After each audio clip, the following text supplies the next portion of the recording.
Em um tempo imemorial, sussurros de um feito impossível ecoavam através das gerações, moldando a tapeçaria de uma pequena vila costeira.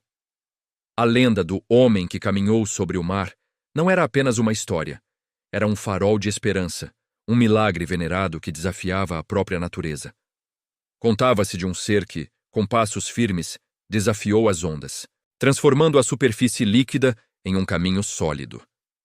Naquela vila, onde o cheiro de sal e peixe era tão constante quanto o som das gaivotas, vivia Elias, um jovem pescador cujos olhos carregavam o peso de uma promessa e a chama de uma obsessão. A lenda, para ele, não era um conto distante, mas um enigma a ser desvendado, impulsionado por um amor profundo e uma dor iminente. A motivação de Elias era visceral, nascida da angústia de ver sua mãe definhar. Ela jazia acamada, consumida por uma enfermidade que nenhum remédio ou oração parecia aliviar. Em seus momentos de lucidez, sua voz fraca se erguia para narrar as histórias do homem do mar. Não como fábulas infantis, mas como contos de esperança e a possibilidade de milagres. Cada palavra dela era um bálsamo para a alma de Elias, mas também uma faca, pois ele sentia a urgência de encontrar não apenas a verdade por trás da lenda, mas uma cura, um milagre próprio para salvá-la.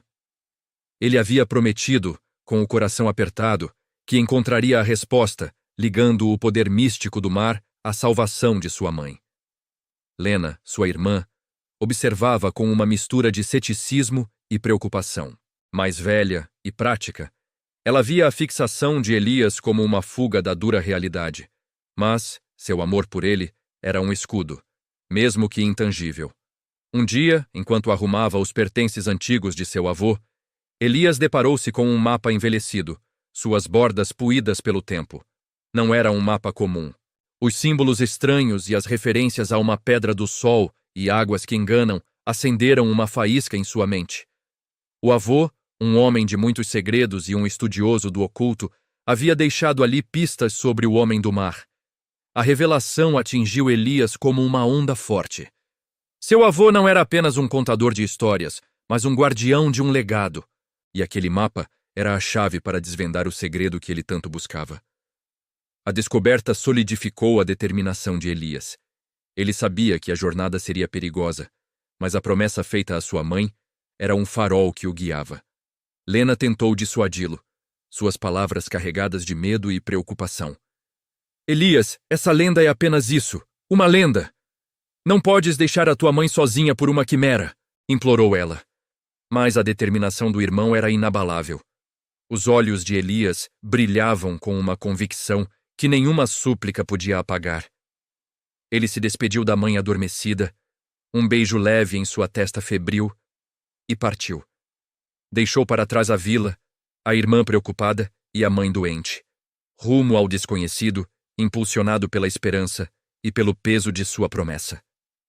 O mar, outrora um pano de fundo familiar, agora parecia chamá-lo para uma aventura que mudaria seu destino para sempre. Antes de continuarmos, inscreva-se no canal e nos diga nos comentários de onde você está assistindo. A jornada de Elias se desenrolou como uma tapeçaria tecida com os fios da adversidade. O mar, que antes acalentava sua vila, revelou-se um adversário implacável. Tempestades furiosas se erguiam do horizonte, transformando seu pequeno barco em um brinquedo frágil nas mãos de ondas gigantes. A cada rincão que alcançava, a natureza parecia testar sua fé, sua resistência, sua própria sanidade. Noites escuras e solitárias o envolviam, onde o único som era o uivar do vento e o gemido da madeira de sua embarcação. No entanto, a imagem de sua mãe doente e a promessa que lhe fizera eram âncoras que o impediam de sucumbir ao desespero. Ele navegou por águas traiçoeiras, seguindo as pistas crípticas do mapa de seu avô. Em ilhas desertas e enseadas escondidas, Elias encontrou ruínas antigas, estruturas esquecidas que o tempo havia quase apagado da memória. Nelas, símbolos gravados em pedra, desgastados pela erosão, pareciam acenar para ele, guiando-o com uma sabedoria ancestral. A cada descoberta, a lenda do homem que caminhou sobre o mar tornava-se mais palpável, Menos um conto e mais uma verdade oculta, mas, paradoxalmente, também mais assustadora.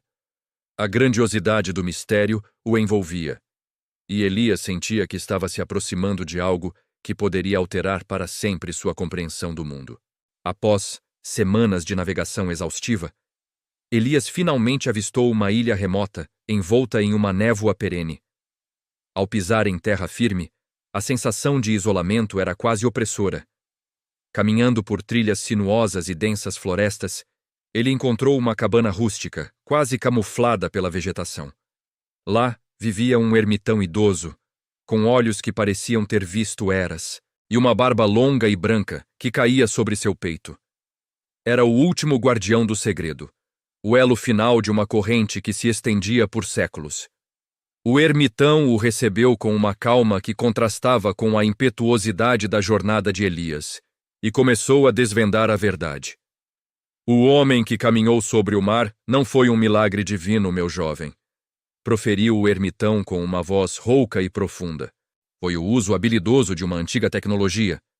Elias ouviu com a respiração suspensa, enquanto o ancião revelava que o artefato era um dispositivo capaz de alterar a densidade da água em uma área localizada, solidificando-a temporariamente e permitindo que alguém caminhasse sobre ela. Uma tecnologia que desafiava a natureza, mas que era, em sua essência, ciência avançada de uma civilização há muito esquecida. O ermitão continuou, explicando que a tecnologia não fora criada para glória ou demonstrações de poder, mas para proteção. A antiga civilização, à beira de uma calamidade, usou-a para salvar seu povo, e o Homem do Mar, original, foi um desses salvadores. No entanto, com o passar do tempo, o segredo foi corrompido. A verdade se transformou em lenda, e a lenda em um mito. O ancião, então, revelou uma verdade ainda mais chocante. O avô de Elias não era apenas um estudioso do oculto, mas parte de uma irmandade secreta que havia jurado proteger o artefato de cair em mãos erradas.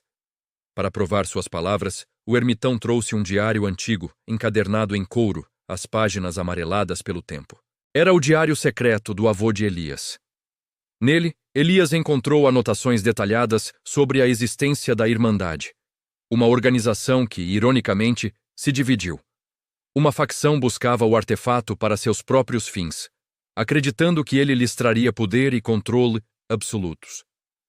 A descoberta mais alarmante foi que seu avô, prevendo a ganância e o perigo, escondeu o artefato para evitar que a Irmandade o encontrasse. E agora, com a busca de Elias, a Irmandade estava de olho nele, usando-o como uma peça em seu próprio jogo perigoso. Elias sentiu um arrepio percorrer sua espinha, percebendo que sua jornada por amor havia, sem que ele soubesse, o colocado no centro de uma conspiração antiga e mortal. A revelação atingiu Elias como um raio, a verdade amarga de que havia sido uma ferramenta inconsciente na caçada da Irmandade. O ermitão, com um olhar de pesar, confirmou seus medos. A Irmandade o havia observado desde o momento em que ele encontrara o mapa do avô, usando sua promessa e seu amor como iscas para desenterrar o artefato que eles cobiçavam. Elias mal teve tempo de processar a informação antes que a perseguição começasse. Membros da Irmandade, sombras furtivas e implacáveis, surgiram da névoa, seus olhos fixos no jovem pescador. A ilha remota, antes um refúgio de revelações, transformou-se em um campo de caça. Elias, movido por um instinto de sobrevivência e uma nova compreensão do perigo que representava, correu. Ele conhecia os caminhos tortuosos da ilha, as passagens secretas e os esconderijos que o ermitão lhe havia mostrado. A luta não era apenas física, era uma batalha de inteligência, onde cada passo em falso poderia significar a perda do artefato e a ruína de sua vila. Ele usou seu conhecimento do mar, das correntes e das marés para despistar seus perseguidores. Saltou de penhascos íngremes, deslizou por cavernas escuras e navegou em águas traiçoeiras, sempre um passo à frente, com o artefato firmemente guardado. Sua jornada de volta à vila foi uma corrida contra o tempo. O coração de Elias batia com a urgência de proteger sua família. Ao avistar as luzes familiares da vila costeira, uma onda de alívio o invadiu, rapidamente substituída por um terror gélido. A Irmandade já estava lá. As ruas que ele conhecia desde a infância estavam tomadas por figuras sombrias, seus olhares famintos varrendo cada casa. Eles haviam se antecipado, usando a vila como um tabuleiro de xadrez para encurralá-lo. Lena, sua irmã, que o esperava com o coração apertado, percebeu o perigo no instante em que Elias emergiu das sombras. O ceticismo de antes havia sido substituído por uma lealdade feroz. Ela não hesitou. Com uma coragem inesperada, Lena o ajudou a esconder o artefato em um local que só eles dois conheciam, uma fenda secreta nas rochas da praia, protegida pelas marés. A vila se tornou o palco do confronto final. Elias, com o rosto marcado pela exaustão e os olhos ardendo em determinação, confrontou o líder da Irmandade. A figura imponente, envolta em vestes escuras, riu de sua audácia. "Entregue o que é nosso, pescador, e sua família viverá", rosnou o líder, com uma voz que silenciaria o mar. Mas Elias não se intimidou.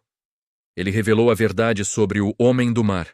Não um milagre, mas uma tecnologia perigosa, capaz de trazer mais destruição do que salvação se caísse em mãos erradas. Ele expôs a ganância da Irmandade, a ironia de buscarem poder em algo que deveria ter sido um instrumento de proteção. A cada palavra, a fachada de santidade do líder se desfez, revelando a ambição crua por trás de seus olhos.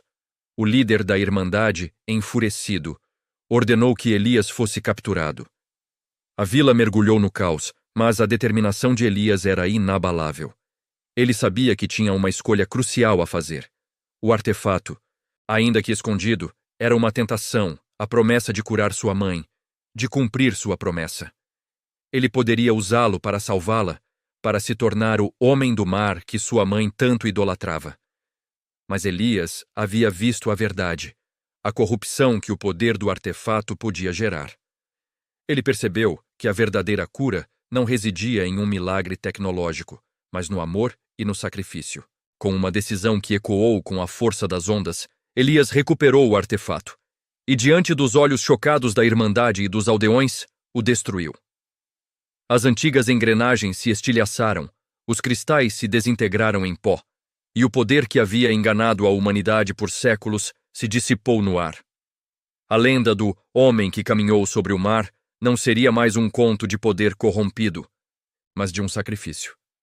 Elias havia salvado sua família e sua vila de uma ameaça muito maior do que a doença de sua mãe, a tirania de um poder descontrolado. Sua mãe, embora não curada pela tecnologia, encontrou uma paz que superava qualquer milagre físico. A coragem e o amor de Elias trouxeram a ela uma serenidade que medicina alguma poderia oferecer. A lenda do homem que caminhou sobre o mar foi reescrita na memória da vila. Não como a história de um milagreiro, mas como a história de um filho que, por amor e humanidade, escolheu a redenção acima do poder. Elias se tornou um novo tipo de herói, não por feitos sobrenaturais, mas pela força de seu caráter e a profundidade de seu coração. Ele havia encontrado sua própria verdade no mar, uma verdade mais profunda e duradoura do que qualquer lenda.